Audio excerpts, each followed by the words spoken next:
दर्शकों प्रोग्राम आज दी गल च तुहाडा बहुत बहुत स्वागत है।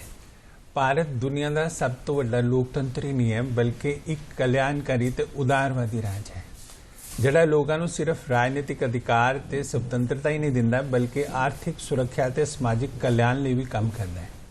पिछले समय च कोविड के दौरान भारत ने 220 करोड़ टीके लगाए ते लोगों को 80 करोड़ के करीब जिहड़े जरूरतमंद लोग से उन्होंने मुफ्त राशन वितरित किया। उहदे पिछे मकसद सी भी सरकार ने दस्सिया कि वह तुहाडे नाल है। हुण भी सरकार ने केंद्र सरकार ने कैबिनेट ने फैसला किया है कि 1 जनवरी 2023 तो करीब 81 करोड़ लोगों को मुफ्त राशन दिता जाएगा और नाल ही एक होर महत्वपूर्ण फैसले च वन रैंक वन पेंशन के अधीन साबका फौजियां ते परिवारां नूं जिहड़ी पेंशन मिल रही सी ओदा समय के मुताबिक वाधा किया गया, यानी कि उस ते उपर पुनः निरीक्षण करके उन्होंने रिवाइज किया गया। ये सारे महत्वपूर्ण फैसले की हैं, पेंशन व्यवस्था की है, पेंशन व्यवस्था नाल साबेगा राशन किवें वितरण होएगा जिहड़ा कि 81 करोड़ लोगों को 1 जनवरी 2023 तो दिता जाना है कि ये काफी होएगा, ये सारी व्यवस्था किवें लागू की जाएगी। इस गल ते चर्चा करने की सानू खुशी है कि साडे प्रोग्राम च अज आए ने रिटायर्ड कर्नल कश्मीर सिंह ढिल्लों साहब। असीं इन्हां दा स्वागत करते हैं। नाल ही बैठे ने अमित शर्मा जी जिहड़े कि रेजिडेंट एडिटर ने दैनिक जागरण दे। बहुत बहुत स्वागत है जी। सब तो पहले तो दर्शकों केंद्र मंत्रिमंडल ने जिहड़ा फैसला किया है उस बारे असीं सुनते हैं।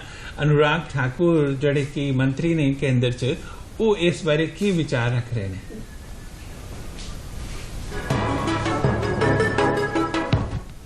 आपको ज्ञात होगा वन रैंक वन पेंशन कई दशकों तक पूर्व सैनिक मांगते रहे, लेकिन कभी किसी सरकार ने उस तरह से उस पर गंभीरता नहीं दिखाई।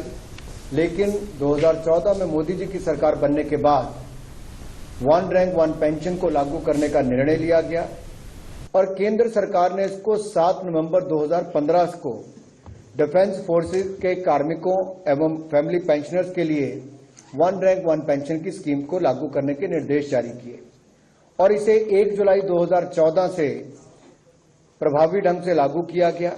जब इसमें रिवीजन हुई है तो इसका लाभ कितने लोगों को मिलेगा? 1/7/2014 के बाद सेवानिवृत्त हुए पर्सनल जो हैं उनको मिलाकर अब इसकी संख्या 25,13,002 डिफेंस पर्सनल्स और फैमिली पेंशनर्स की हो जाती है। अब इनको कुल लाभ कितना मिलेगा? अगर वार्षिक में वित्तीय भार अगर कहूं जो पड़ने वाला है, जो अतिरिक्त पड़ेगा वो है 8,450 करोड़ रुपए का। और जो एरियर बनते हैं, क्योंकि इसको जुलाई 2019 से जून 2022 के पीरियड का एरियर भी देने का तय किया गया है और वो 23,638.07 करोड़ रुपया अरियर के रूप में इन सभी डिफेंस फोर्सेस पर्सनल को जो रिटायर हुए हैं और फैमिली पेंशनर्स को इसका लाभ मिलने वाला है। अब 30/6/2019 तक सेवानिवृत्त हो चुके पेंशनर्स की पेंशन को इस प्रकार से रिवाइज किया जाएगा कि उन्हें कैलेंडर वर्ष 2018 में समान रैंक तथा समान सेवा अवधि के बाद सेवानिवृत्त हुए कार्मिकों की औसत पेंशन के बराबर पेंशन मिलेगी और ये रिवीजन 1/7/2019 के प्रभाव से लागू होगा। जो पेंशनर्स इस औसत से अधिक पेंशन प्राप्त कर चुके हैं उनकी पेंशन उसी दर पर मिलती रहेगी। ये फैमिली पेंशनर्स, वॉर विडोज एवं दिव्यांग पेंशनर्स की पेंशन भी इसी प्रकार रिवाइज की जाएगी। अरियर का भुगतान जो है वो 4 हाफ ईयरली इंस्टॉलमेंट्स में किया जाएगा, लेकिन फैमिली पेंशनर्स और specially and liberalised family pensioners तथा गैलेंट्री अवार्ड विजेताओं को अरियर्स एक ही इंस्टॉलमेंट में भुगतान किया जाएगा। जिन डिफेंस पर्सनल ने 1 जुलाई 2014 के बाद अपनी इच्छा से प्री मैच्योर सेवानिवृत्ति ली है उन्हें लाभ नहीं मिलेगा।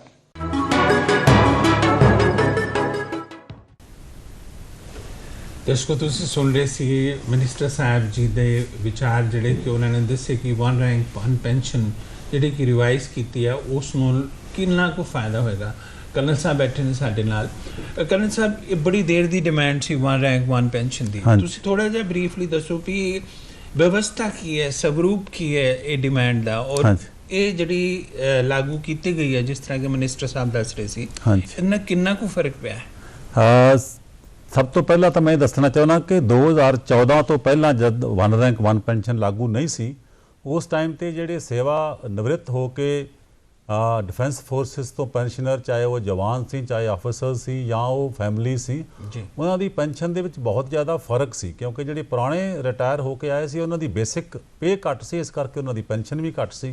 और जिहड़े बाद दे विच रिटायर होके आउंदे ने, क्योंकि उन्होंने बेसिक पे ज़्यादा हुंदी है तो उन्होंने पेंशन ज़्यादा सी। बहुत ज़्यादा वड्डी अनोमली सी जो सरकार ने 2014 दे विच जिहड़ी काफ़ी सैनिकां दी लंबे समय तो डिमांड सी वो पूरी कीती।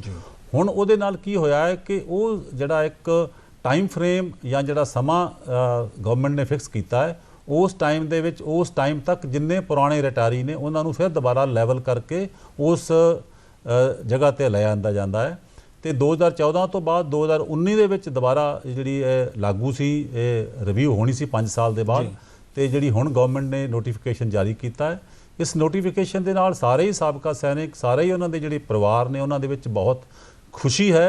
और वो जे आपां पेंशन की बढ़ोतरी की गल करिए तो एवरेज जो सिपाही रैंक के नायक लै लीए तो उन्होंने तकरीबन 3500 रुपया पर मंथ का फर्क पैगा। तो जे ऑफिसर्स की लै लीए आपां एज ए कर्नल रैंक जो विचाले है लैफ्टिनेंट तो लैके जनरल तक, उत्थे तकरीबन 10-12 हज़ार रुपए का फर्क पेंशन के पैगा जी। तो वो नाल जड़ियाँ फैमिली सी, जिहड़े सोल्जर साडे विच अज नहीं हैगे, शहीद हो गए या किसी तरीके नाल उन्हां दी मौत हो गई है, उन्हां दे परिवारां नूं भी इहदा लाभ जिहड़ा वो मिलेगा। तो सारी सैनिक कम्यूनिटी जिहड़ी साबका सैनिक जिहड़े ने उन्हां दे विच बहुत खुशी की लहर है। तो मैं तुहाडे माध्यम दे नाल राही ते साबका सैनिकां वल्लों मैं केंद्र सरकार नूं सारिआं नूं सैनिकां वल्लों बहुत बहुत धन्नवाद करदा। तो ये भी उम्मीद करदा कि आउण वाले समय दे विच भी एक साडा जिहड़ा समाज दा एक बहुत अहम हिस्सा है साबका सैनिक, क्योंकि इन्हां सैनिकां ने जवानी जिहड़ी अपनी सारा जीवन जिहड़ा है बार्डर की रक्षा दे विच, और मैनूं बड़ा माण है कि दुनिया दे विच जिहड़ी सब तो चंगी फौज है वो हिंदुस्तान की फौज है, तो मैं उस फौज का एक मैंबर हाँ। मैं तो परमात्मा दे अगे हमेशा ये धन्नवाद करदा कि मैनूं तुसीं इस चंगे जिहड़ी संस्था है उहदे विच नौकरी करन दा जिहड़ा है वो अवसर प्रदान कीता है। तो रिटायरमेंट तो बाद भी साबका सैनिक जिहड़े ने समाज दे विच बहुत ਵੱਡਾ योगदान पा रहे हैं जी। मखू ਦੇ ਵਿੱਚ ਜੇ ਆਪਾਂ ਗੱਲ ਕਰੀਏ ਤੇ ਤਕਰੀਬਨ ਸਿਹਤ ਸੰਭਾਲ ਦੇ ਵਿੱਚ ਕਾਫੀ ਲੋਕ, ਜੇ ਗਿਣਤੀ ਦੀ ਗੱਲ ਕਰੀਏ ਤਾਂ ਕੋਈ 40-50 ਲੋਕ ਜਿਹੜੇ ਨੇ ਉਹ ਸਾਈਕਲਿੰਗ ਰੋਜ਼ ਕਰਦੇ ਨੇ, ਸਿਰਫ ਉਹ ਸਾਬਕਾ ਸੈਨਿਕਾਂ ਦੀ ਵਜ੍ਹਾ ਦੇ ਨਾਲ। ਜੀ ਬਿਲਕੁਲ ਕਰਨਲ ਸਾਹਿਬ, ਸਾਨੂੰ ਵੀ ਸਾਰਿਆਂ ਦੇਸ਼ ਨੂੰ, ਸਮਾਜ ਨੂੰ, ਫੌਜੀਆਂ ਤੇ ਔਰ ਸਾਬਕਾ ਫੌਜੀਆਂ ਦੇ ਪਰਿਵਾਰਾਂ ਤੇ ਬੜਾ ਮਾਣ ਹੈ। ਅਸੀਂ ਉਹਨਾਂ ਨੂੰ ਸਲਾਮ ਕਰਦੇ ਹਾਂ। ਔਰ ਅਸੀਂ ਇਹ ਜਿਹੜਾ ਇਤਿਹਾਸਿਕ ਫੈਸਲਾ ਹੈ ਇਹਦੇ ਬਾਰੇ फौजी परिवार ते फौजी अधिकारी की कह रहे हैं, आओ चलते हैं उन्हां दी गल भी सुनते हैं।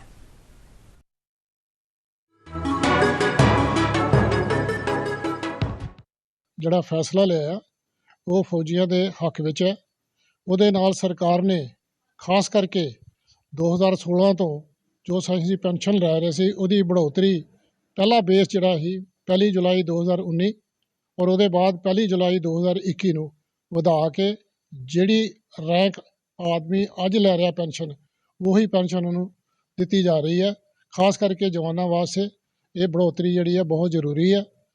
जी मोदी साहब ने पेंशन दी है, प्रधानमंत्री साहब ने पहले भी दी, हुण भी उन्होंने रिविजन किया, सैकंड रिविजन, सानू बड़ी खुशी है। तो असीं तो कहने चंगे काम करनगे तो वधिया गल है। जो इंटैलीजेंस कोड में 2014 में रिटायरमेंट होया सी, उहदे बाद 1 रैंक 1 पेंशन जो साडे प्राइम मिनिस्टर मोदी साहब ने पहले की सी, उहदे विच सानू लगभग 11,000 फायदा होया सी। वो जो मोदी साहब ने किया है साडे सभी आदमियों वास्ते बहुत ही वधिया किया है। ये बहुत ही वधिया उपराला है। ये पहलियां सरकारां ने काफ़ी दिनों तो ये मामले नूं पेंडिंग रखा हुआ सी। यह सरकार ने हुण यह जिहड़ा आर्मी वास्ते 1 रैंक 1 पेंशन दिता है, इस 1 रैंक 1 पेंशन नाल साडे परिवारां ते बहुत असर पेगा। साडे परिवारां 'च खुशी की लहर है। तो असीं इस फैसले नाल बहुत ही सहमत हाँ ਸਾਨੂੰ ਇਹ ਸੁਣ ਕੇ ਬਹੁਤ ਖੁਸ਼ੀ ਹੋਈ ਹੈ ਜਿਹੜਾ ਗਵਰਨਮੈਂਟ ਨੇ 1 ਰੈਂਕ 1 ਪੈਨਸ਼ਨ ਨੂੰ ਅਪਰੂਵ ਕੀਤਾ ਹੈ ਤੇ ਅਸੀਂ ਇਹੀ ਉਮੀਦ ਕਰਦੇ ਹਾਂ ਕਿ ਅੱਗੇ ਜਾ ਕੇ ਵੀ ਸਰਕਾਰ ਸਾਬਕਾ ਸੈਨਿਕਾਂ ਦੇ ਲਈ, ਉਹਨਾਂ ਦੇ ਪਰਿਵਾਰ ਦੇ ਲਈ, ਸਾਡੀ ਪੂਰੀ ਕਮਿਊਨਿਟੀ ਲਈ ਇਸੇ ਤਰ੍ਹਾਂ ਇਸ ਤਰ੍ਹਾਂ ਦੇ ਨਿਰਣੇ ਲੈਂਦੇ ਰਹਿਣ ਜਿਹੜੇ ਸਾਡੇ ਹਿੱਤ ਦੇ ਹੋਣ। सरकार ने जो ORP 1 रैंक 1 पेंशन रिवाइज ਕੀਤਾ ਹੈ, ਇਸ ਨਾਲ ਸਾਬਕਾ ਸੈਨਿਕਾਂ ਵਿੱਚ ਬਹੁਤ ਖੁਸ਼ੀ ਹੈ। ਇਸ ਨਾਲ ਸਾਬਕਾ ਸੈਨਿਕਾਂ ਨੂੰ ਕਾਫੀ ਲਾਭ ਹੋਇਆ ਹੈ। ਸਰਕਾਰ ਨੇ 1 ਰੈਂਕ 1 ਪੈਨਸ਼ਨ ਰਿਵਾਈਜ਼ ਕੀਤੀ ਹੈ। ਇਸ ਨਾਲ ਸਾਬਕਾ ਸੈਨਿਕਾਂ ਦੇ ਵਿੱਚ ਕਾਫੀ ਖੁਸ਼ੀ ਆ। ਇਸ ਨਾਲ ਸਾਬਕਾ ਸੈਨਿਕਾਂ ਨੂੰ ਕਾਫੀ ਲਾਭ ਹੋਇਆ ਹੈ ਔਰ ਮੈਂ ਉਮੀਦ ਕਰਦਾ ਹਾਂ ਕਿ 2024 ਦੇ ਵਿੱਚ ਵੀ ਜੋ ਸਾਡੀ ਪੈਨਸ਼ਨ ਰਿਵਾਈਜ਼ ਹੋਣੀ ਆ ਉਸ ਨੂੰ ਦਿੱਤੇ ਹੋਏ ਟਾਈਮ ਤੇ ਸਰਕਾਰ ਰਿਵਾਈਜ਼ ਕਰੂਗੀ। हम सब जानते हैं कि केंद्र सरकार राष्ट्रीय खाद्य सुरक्षा एक्ट के अनुसार जो अनाज लोगों को देती है उसके लिए चावल पर 3 रुपए, गेहूं पर 2 रुपए और मोटे अनाज पर 1 रुपए हमारे गरीब भाई बहनों को भी भुगतान करना पड़ता है।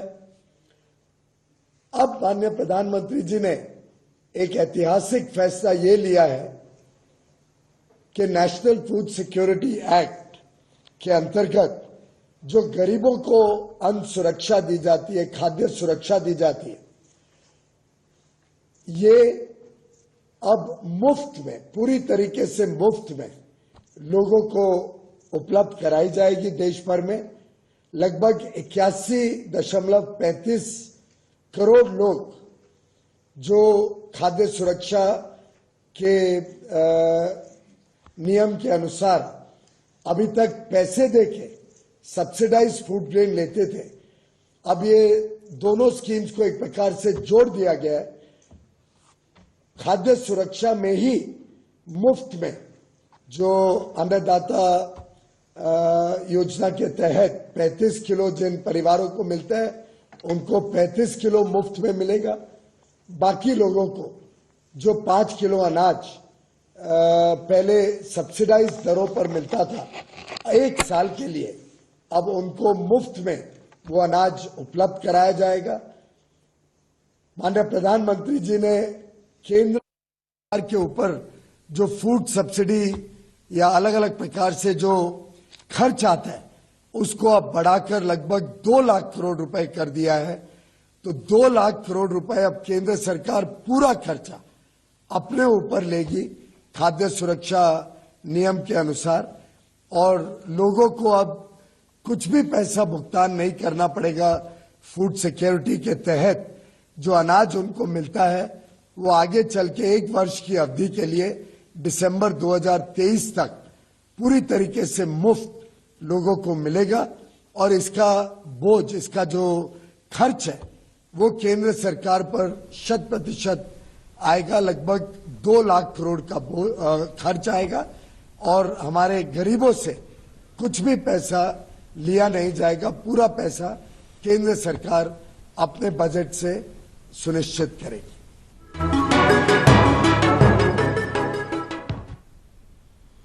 ਅਸੀਂ ਇਹ ਸਰਕਾਰ ਦੇ ਇਤਿਹਾਸਿਕ ਫੈਸਲਿਆਂ ਬਾਰੇ ਸੁਣ ਰਹੇ ਸੀਗੇ।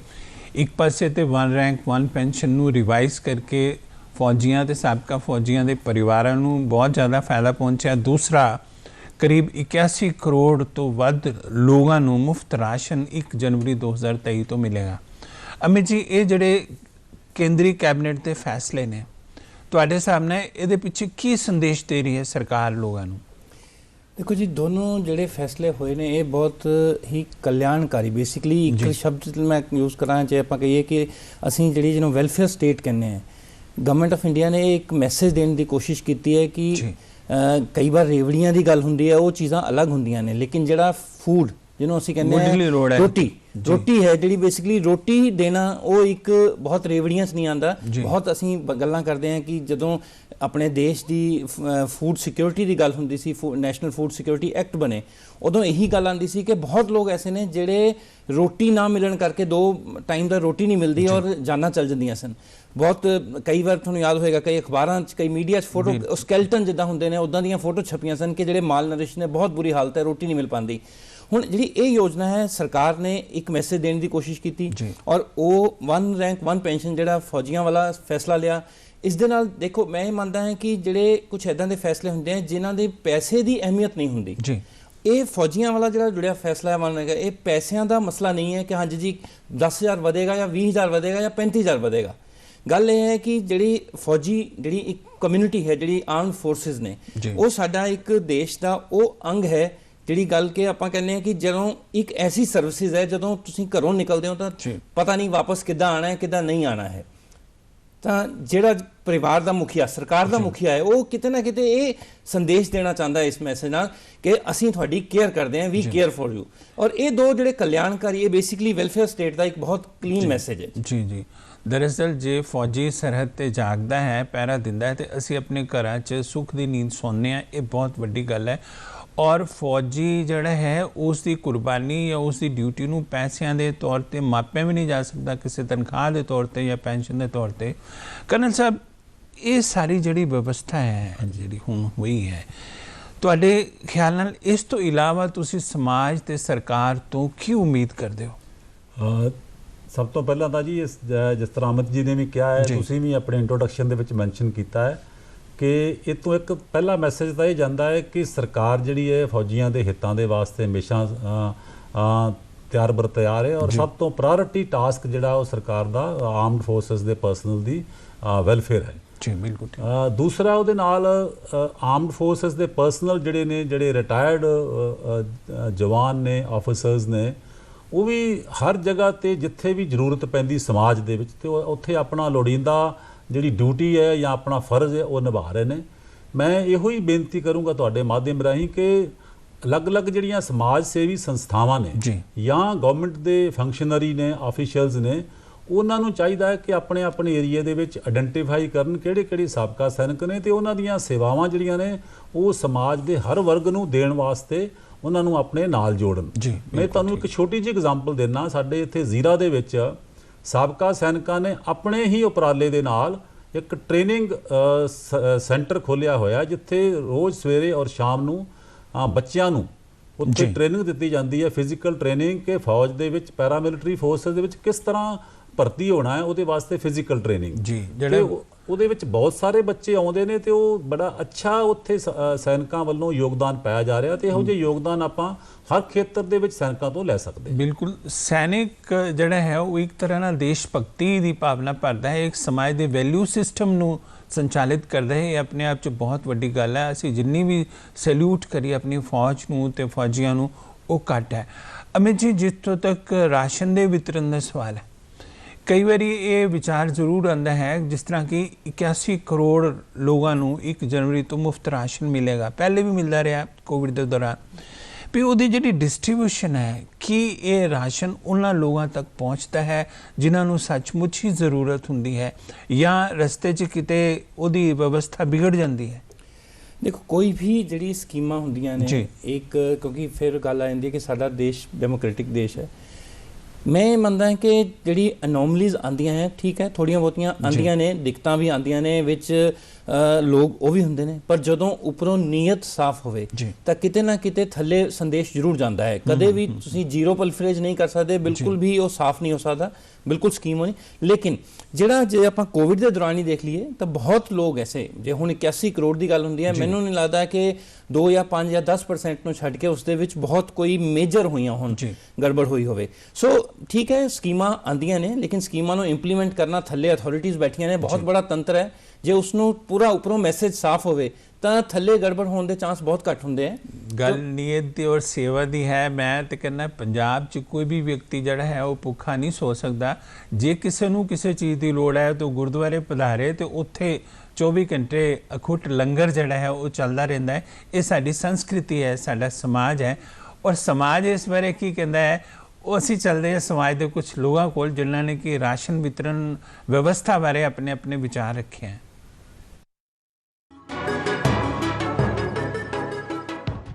ਕਿ ਲੋਕਾਂ ਦਾ ਰਾਸ਼ਨ ਪਾਣੀ ਘਰ ਦਾ ਗੁਜ਼ਾਰਾ ਕਰਨਾ ਹੀ ਬਹੁਤ ਮੁਸ਼ਕਿਲ ਹੋ ਗਿਆ ਸੀਗਾ। ਇਹ ਜਿਹੜਾ 1 ਸਾਲ ਦਾ ਹੋਰ ਐਕਸਟੈਂਡ ਕੀਤਾ ਇਹਨਾਂ ਨੇ ਕਿ ਕਣਕ ਫ੍ਰੀ ਦਿੱਤੀ ਜਾਏ, ਲਈ ਸਰਕਾਰ ਦਾ ਬਹੁਤ ਬਹੁਤ ਆਭਾਰੀ ਹਾਂ ਅਸੀਂ ਆਮ ਜਨਤਾ। ਤੇ ਜਿੱਥੇ ਕਿ ਅੱਜ ਕੱਲ੍ਹ 30 ਰੁਪਏ ਕਿਲੋ ਮਿਲ ਰਿਹਾ ਤੇ ਕਣਕ ਸਾਨੂੰ ਸਿਰਫ ਫ੍ਰੀ ਦੇ ਰਹੇ ਨੇ, ਉਹ ਸਾਨੂੰ ਸਿਰਫ 5-7 ਰੁਪਏ ਕਿਲੋ ਪੈ ਰਿਹਾ ਹੈ। ਇਸ ਲਈ ਆਪਾਂ ਸ਼ੁਕਰਗੁਜ਼ਾਰ ਹਾਂ ਮੋਦੀ ਸਰਕਾਰ ਦੇ। ਬਹੁਤ ਵਧੀਆ ਹੈ ਵੀ ਲੋਕਾਂ ਦੀ ਭਲਾਈ ਵਾਸਤੇ। ਆਟਾ ਇੰਨਾ ਮਹਿੰਗਾ ਹੈਗਾ, ਕਣਕ ਸਸਤੀ ਹੈ, ਵਧੀਆ ਹੈ, ਬਹੁਤ ਵਧੀਆ ਕੀਤਾ ਉਹਨਾਂ ਨੇ। ਕੋਰੋਨਾ ਟਾਈਮ ਵੀ ਕਾਫੀ ਨੁਕਸਾਨ ਹੋਇਆ ਹੈ ਤੇ ਹੁਣ ਆਟਾ ਵੀ ਇੰਨਾ ਮਹਿੰਗਾ ਹੈ ਕਿ ਹੁਣ ਚਲੋ ਸਰਕਾਰ ਨੇ ਬਹੁਤ ਵਧੀਆ ਕੀਤਾ। ਆਪਾਂ ਮੋਦੀ ਸਰਕਾਰ ਦੀ ਬਹੁਤ ਬਹੁਤ ਧੰਨਵਾਦ ਕਰਦੇ ਹਾਂ ਕਿ ਉਹਨਾਂ ਨੇ ਕਣਕ 1 ਸਾਲ ਦੀ ਫ੍ਰੀ ਦਿੱਤੀ ਹੈ। ਬਹੁਤ ਮਹਾਮਾਰੀ ਨੇ ਤੰਗ ਕੀਤਾ ਸੀ ਲੋਕਾਂ ਨੂੰ ਤੇ ਬਹੁਤ ਪਰੇਸ਼ਾਨ ਹੋ ਗਏ ਹਨ ਲੋਕੀ। ਸਰਕਾਰ ਨੇ ਬਹੁਤ ਵਧੀਆ ਕੀਤਾ ਹੈ, ਜਨਤਾ ਨੂੰ ਭੁੱਖ ਤੋਂ ਬਚਾਇਆ।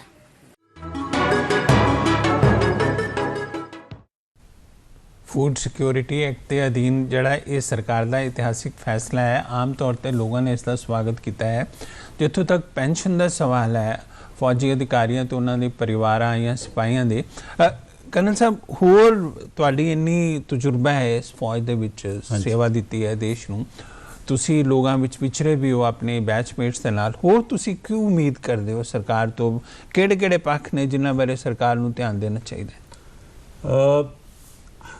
ਜਿੱਥੋਂ ਤੱਕ ਸਾਬਕਾ ਸੈਨਿਕਾਂ ਦੇ ਪੁਨਰਵਾਸ ਦਾ, ਉਹਨਾਂ ਦੇ ਬੱਚਿਆਂ ਦਾ, ਉਹਨਾਂ ਦੀ ਫੈਮਲੀਜ਼ ਦਾ, ਉਹਨਾਂ ਦੇ ਪਰਿਵਾਰਾਂ ਦਾ ਸਵਾਲ ਹੈ, ਕਈ ਵਾਰੀ ਇਹੋ ਜਿਹੀਆਂ ਸਮੱਸਿਆਵਾਂ ਆ ਜਾਂਦੀਆਂ ਨੇ। ਜਿਸ ਤਰ੍ਹਾਂ ਹੁਣ ਮੈਂ ਤੁਹਾਨੂੰ ਛੋਟੀ ਜਿਹੀ ਐਗਜ਼ਾਮਪਲ ਦੇਣਾ, ਪਿੱਛੇ ਜੇ ਫੈਸਲਾ ਹੋਇਆ ਹੈ ਕਿ ਜਿਹੜੇ ਸਾਬਕਾ ਸੈਨਿਕ ਨੇ ਉਹਨਾਂ ਦੀ ਸਪਰਸ਼ ਸਿਸਟਮ ਇੱਕ ਜੋ PCDA ਦੇ ਅੰਡਰ ਆਉਂਦਾ ਹੈ, ਉਹਦੇ ਵਿੱਚ ਪੈਨਸ਼ਨ ਟ੍ਰਾਂਸਫਰ ਕੀਤੀ ਜਾਵੇ। ਲੇਕਿਨ ਬਹੁਤ ਸਾਰੇ ਸੈਨਿਕ ਨੇ ਜਿਨ੍ਹਾਂ ਨੂੰ ਮੈਂ ਵੀ ਜਾਣਦਾ, ਮੈਂ ਵੀ ਆਪਣੇ ਥਰੂ ਉਹਨਾਂ ਦੇ ਕੇਸਿਸ ਫਾਰਵਰਡ ਕੀਤੇ ਨੇ, ਉਹ 3-4 ਮਹੀਨੇ ਹੋ ਗਏ ਨੇ ਲਗਾਤਾਰ ਉਹਨਾਂ ਸੈਨਿਕਾਂ ਨੂੰ ਪੈਨਸ਼ਨ ਨਹੀਂ ਮਿਲ ਰਹੀ। ਤੇ ਮੇਰੀ ਸਰਕਾਰ ਨੂੰ ਇਹੀ ਬੇਨਤੀ ਹੈ ਕਿ ਕੋਈ ਵੀ ਇਹੋ ਜਿਹਾ ਫੈਸਲਾ ਲੈਣ ਤੋਂ ਪਹਿਲਾਂ ਐਜ਼ ਏ ਪਾਇਲਟ ਪ੍ਰੋਜੈਕਟ ਚਲਾ ਕੇ ਉਹਨੂੰ ਪਹਿਲਾਂ ਦੇਖਿਆ ਜਾਏ ਕਿ ਹਾਂ ਇਹ ਵਾਕਿਆ ਹੀ ਲਾਗੂ ਕਰਨ ਦੇ ਯੋਗ ਹੈ, ਤੇ ਜੇ ਉਹਦੇ ਵਿੱਚ ਕੁਝ ਅਨੋਮਲੀਜ਼ ਨੇ ਤੇ ਉਹਨਾਂ ਨੂੰ ਲਾਗੂ ਕਰਨ ਤੋਂ ਪਹਿਲਾਂ ਦੂਰ ਕੀਤਾ ਜਾਵੇ। ਉਹਦੇ ਨਾਲ ਨਾਲ ਜਿਹੜਾ ਹੈ ਸਾਬਕਾ ਸੈਨਿਕਾਂ ਵਾਸਤੇ ਜਿੱਥੇ ਜਿੱਥੇ ਵੀ ਕੁਝ ਸੀਟਾਂ ਰਾਖਵੀਆਂ ਕੀਤੀਆਂ ਗਈਆਂ ਨੇ ਅਲੱਗ-ਅਲੱਗ ਡਿਪਾਰਟਮੈਂਟਸ ਦੇ ਵਿੱਚ, ਉਹਦੇ ਬਾਰੇ ਅਵੇਅਰਨੈਸ ਬਹੁਤ ਘੱਟ ਹੈ। ਬਿਲਕੁਲ ਠੀਕ ਹੈ। ਬਹੁਤ ਸਾਰੀਆਂ ਜਿਹੜੀਆਂ ਸੀਟਾਂ ਨੇ ਉਹ ਅਨਫਿਲਡ ਚਲੀਆਂ ਜਾਂਦੀਆਂ ਨੇ, ਤੇ ਹੁਣ ਅਸੀਂ ਵੀ ਆਪਣੇ ਉਸ ਏਰੀਏ ਦੇ ਵਿੱਚ ਥੋੜਾ ਲੋਕਾਂ ਨੂੰ ਅਵੇਅਰ ਕਰ ਰਹੇ ਹਾਂ, ਲੇਕਿਨ ਅਵੇਅਰਨੈਸ ਦੀ ਜਿਹੜੀ ਹੈ ਕਮੀ ਹੈ ਉਹ, ਕਿਉਂਕਿ ਉਹਦੇ ਵਿੱਚ ਅਵੇਅਰਨੈਸ। ਅਮਿਤ ਜੀ ਬੈਠੇ ਨੇ, ਰੈਜ਼ੀਡੈਂਟ ਐਡੀਟਰ ਦੈਨਿਕ ਜਾਗਰਣ ਦੇ। ਅਮਿਤ ਜੀ, ਲੋਕਾਂ ਵਿੱਚ ਇਹ ਭਾਵਨਾ ਭਰੀ ਜਾਏ ਕਿ ਲੋਕ ਫੌਜ ਦੀ ਅਹਿਮੀਅਤ ਨੂੰ ਸਮਝਣ। ਹੁਣੇ ਅਸੀਂ ਦੇਖਿਆ ਵੀ ਚਾਈਨਾ ਦੇ ਨਾਲ ਜਿਹੜਾ ਅਸੀਂ ਉਹਨਾਂ ਨੂੰ ਪਿੱਛੇ ਧਕੇਲਿਆ, ਜਿਹੜੇ ਸਾਡੇ ਬਾਰਡਰ 'ਚ ਐਂਟਰ ਕਰਨ ਦੀ ਕੋਸ਼ਿਸ਼ ਕਰ ਰਹੇ ਸੀ, ਭਾਵੇਂ LAC ਦੇ ਉੱਪਰ, LOC ਦੇ ਉੱਪਰ ਜਿਹੜੇ ਸਾਡੇ ਫੌਜ ਹੈ ਉੱਥੋਂ ਜਵਾਨ ਹੈ, ਕਿੰਨੀ ਸਖਤ ਡਿਊਟੀ ਹੈ। ਕਈ ਵਾਰੀ ਇਹ ਵੀ ਕਿਹਾ ਜਾਂਦਾ ਵੀ ਹਰ ਨੌਜਵਾਨ ਨੂੰ 6 ਮਹੀਨੇ ਲਈ ਘੱਟੋ ਘੱਟ ਆਪਣੀ ਗ੍ਰੈਜੂਏਸ਼ਨ ਤੋਂ ਪਹਿਲੇ ਉੱਥੇ ਟ੍ਰੇਨਿੰਗ ਲੈਣੀ ਚਾਹੀਦੀ ਹੈ। ਇਹ ਅਵੇਅਰਨੈਸ ਹੈ, ਰਾਸ਼ਟਰ ਭਗਤੀ ਹੈ, ਜਜ਼ਬਾ, ਇਹ ਫੈਲਾਉਣ ਵਿੱਚ ਤੁਸੀਂ ਕੀ ਸੋਚਦੇ ਹੋ ਵੀ ਕਿੰਨੇ ਕੁ ਉਪਰਾਲੇ ਹੋਰ ਕਰਨੇ ਚਾਹੀਦੇ ਆ? ਦੇਖੋ, ਇੱਕ ਹੁੰਦੇ ਹੈ ਸਰਕਾਰੀ ਉਪਰਾਲੇ, ਇੱਕ ਹੁੰਦੇ ਹੈ ਸਮਾਜਿਕ ਤੌਰ ਤੇ। ਜੀ। ਸਰਕਾਰੀ ਜਿਹੜੇ ਉਪਰਾਲੇ ਹੁੰਦੇ ਨੇ ਉਹ ਤਾਂ ਸਕੀਮਾਂ ਬਣਾ ਸਕਦੇ ਨੇ, ਉਹਨੂੰ ਪ੍ਰਚਾਰ, ਲੇਕਿਨ ਉਸ ਨੂੰ ਅੱਗੇ ਲੋਕਾਂ 'ਚ ਜਿਹੜੀ ਇੱਕ ਫੌਜ ਦੀ ਰਿਸਪੈਕਟ ਜਿਹੜੀ ਤੁਸੀਂ ਕਰ ਰਹੇ ਹੋ ਕਿ ਅਸੀਂ ਆਪਣੀ ਬਿਲੋਂਗਿੰਗ, ਆਪਾਂ ਉਸ ਦੇ ਨਾਲ ਜੁੜਾਵ ਫੀਲ ਕਰਦੇ ਹਾਂ। ਜਿਹੜੀ ਗੱਲ ਤੁਸੀਂ ਕੀਤੀ ਕਿ ਅਸੀਂ ਜੇ ਸੁਰੱਖਿਅਤ ਬੈਠੇ ਹਾਂ ਤਾਂ ਕਿੱਦਾਂ ਬੈਠੇ ਹਾਂ, ਕਿਹਦੇ ਕਰਕੇ ਬੈਠੇ ਹਾਂ, ਜਿਹੜੀ ਉਹ ਭਾਵਨਾ ਹੈ ਉਹ ਸਮਾਜਿਕ ਤੌਰ ਦੀ ਭਾਵਨਾ ਹੈ। ਉਹ ਸਮਾਜਿਕ ਭਾਵਨਾ ਅਸੀਂ ਲਿਆ ਸਕਦੇ ਹਾਂ। ਜਿੱਦਾਂ ਪਬਲਿਕ ਪਲੇਸ ਤੇ ਇੱਕ ਉਦਾਹਰਨ ਅਸੀਂ ਬੈਠੇ ਡਿਸਕਸ ਕਰ ਰਹੇ ਸੀ ਕਿ ਹੁਣ ਏਅਰਲਾਈਨ ਜਦੋਂ ਤੁਸੀਂ ਫਲਾਈ ਕਰਦੇ ਹੋ ਚੰਡੀਗੜ੍ਹੋਂ ਗੋਆ ਤੋਂ ਕਿਤੇ ਵੀ ਫਲਾਈ ਕਰ ਰਹੇ ਹੋ, ਕਿਤੇ ਜਾ ਰਹੇ ਹੋ ਭਾਰਤ 'ਚ, ਤਾਂ ਉਹ ਫਲਾਈਟ ਦੇ ਵਿੱਚ ਜੇ ਕੋਈ ਫੌਜ ਦੇ ਵੈਟਰਨ ਬੈਠੇ ਨੇ ਤਾਂ ਉਹ ਅਨਾਉਂਸ ਕਰਦੇ ਨੇ ਕਿ ਵੀ ਫੀਲ ਪ੍ਰਾਊਡ ਆ, ਸਾਨੂੰ ਇਹਨਾਂ ਤੇ ਗਰਵ ਹੈ, ਸਾਡੇ ਨਾਲ ਉਹ ਬੈਠੇ ਨੇ। ਇਹ ਫੀਲਿੰਗ ਹੈ ਜਿਹੜੀ ਤੁਹਾਨੂੰ ਕਿਤੇ ਨਾ ਕਿਤੇ ਦੇਗੀ। ਇਦਾਂ ਦੇ ਉਪਰਾਲੇ ਜ਼ਰੂਰ ਹੋਣੇ ਚਾਹੀਦੇ। ਸਹੀ ਗੱਲ ਹੈ। ਦਰਸ਼ਕੋ, ਅਸੀਂ ਕਹਿ ਰਹੇ ਹਾਂ ਵੀ ਇੱਥੇ ਬਹੁਤ ਠੰਡ ਹੈ ਅੱਜ ਕੱਲ੍ਹ ਪੰਜਾਬ 'ਚ, ਪਰ ਸੋਚੋ ਤੁਸੀਂ ਉਹਨਾਂ ਜਵਾਨਾਂ ਬਾਰੇ ਜਿਹੜੇ ਕਿ LAC ਤੇ LOC ਦੇ ਉੱਪਰ -20 -30 ਡਿਗਰੀ 'ਚ ਵੀ ਡਿਊਟੀ ਦੇ ਰਹੇ ਨੇ ਔਰ ਪੂਰੇ ਮੁਸਤੈਦ ਹੈ ਭਾਰਤ ਦੀ ਰੱਖਿਆ ਵਾਸਤੇ। ਅਸੀਂ ਉਹਨਾਂ ਨੂੰ ਸਲਾਮ ਕਰਦੇ ਹਾਂ। ਬਹੁਤ ਸਾਰੀਆਂ ਸਕੀਮਾਂ ਜਿਨ੍ਹਾਂ ਬਾਰੇ ਸਰਕਾਰ ਫੈਸਲਾ ਕਰਦੀ ਹੈ, ਸਾਰੇ ਅਧਿਕਾਰੀ, ਸਾਰੇ ਕਰਮਚਾਰੀ ਇਮਾਨਦਾਰੀ ਨਾਲ ਉਹਨਾਂ ਨੂੰ ਲਾਗੂ ਕਰਨ, ਤੇ ਮੈਂ ਸੋਚਦਾ ਕਿ ਭਾਰਤ ਜਿਹੜਾ ਹੈ ਇੱਕ ਭਾਰਤ ਔਰ ਸ਼੍ਰੇਸ਼ਠ ਭਾਰਤ ਬਣੇਗਾ। ਇਜਾਜ਼ਤ ਚਾਹੁੰਦੇ ਹਾਂ ਕਰਨਲ ਸਾਹਿਬ। ਅਮਿਤ ਜੀ, ਬਹੁਤ ਬਹੁਤ ਧੰਨਵਾਦ। ਦਰਸ਼ਕੋ, ਸ਼ੁਕਰੀਆ। ਫਿਰ ਮਿਲਾਂਗੇ ਕੋਈ ਨਵੀਂ ਗੱਲ ਲੈ ਕੇ। ਧੰਨਵਾਦ।